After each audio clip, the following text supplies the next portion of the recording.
જાલોદ તાલુકામાં જિલ્લા અને તાલુકા પંચાયત સીટોના નવા વિભાજનને લઈને લોકોમાં ભારે રોષ જોવા મળ્યો હતો। આ તારીખ 26/2/2026 ગુરુવારના રોજ બપોર 1 કલાક સુધીમાં રાજ્ય સરકાર દ્વારા ગતરોજ એટલે કે તારીખ 25/2/2026ના રોજ પરિપત્ર કરવામાં આવ્યો હતો।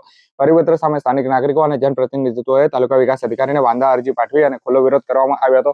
અરજદારો દ્વારા પરિપત્રને અન્યાયપૂર્ણ અને રાજકીય મનમાનીથી ભરેલો ગણાવ્યો હતો અને તાત્કાલિક રદ કરવાની માંગ કરવામાં આવી હતી। અરજીમાં જણાવ્યા અનુસાર અગાઉ જાલોદ તાલુકામાં 9 જિલ્લા પંચાયત સીટો હતી અને જ્યારે નવા વિભાજન બાદ તેઓને ફક્ત 3 સીટો ફાળવવામાં આવી છે। તેની સામે લીંબડી તાલુકાને 6 જિલ્લા પંચાયત સીટ અને 26 તાલુકા જિલ્લા પંચાયત સીટો ફાળવતા જાલોદ સાથે ભેદભાવ થયો હોવાનો આક્ષેપ કરવામાં આવ્યો હતો। વસ્તી અને ભૌગોલિક વિસ્તારના આધારે જાલોદને ઓછામાં ઓછી 5 જિલ્લા પંચાયત સીટ ફાળવવામાં માંગ કરવામાં આવી હતી। જો કે વિભાજન પહેલા કોઈ સભ્ય, સરપંચ કે સ્થાનિક આગેવાનોની સલાહ લેવામાં ન આવી હોવાનો પણ આરોપ લગાવવામાં આવ્યો છે।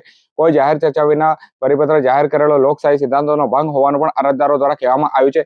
સીટોના અસમ વિભાજનને કારણે કેટલીક જિલ્લા પંચાયત સીટોની અંદર 15 થી 20 કિલોમીટર સુધી ફેલાઈ જતા મતદારો પણ ભારે વધશે અને તેની પણ ચિંતા વ્યક્ત કરવામાં આવી હતી। કદવાળ, બાજરાવાડા સહિતના વિસ્તારોના જોડાણ અંગે પણ સ્થાનિકોએ અસંતોષ વ્યક્ત કરી અને નિર્ણયને અયોગ્ય ગણાવ્યો હતો।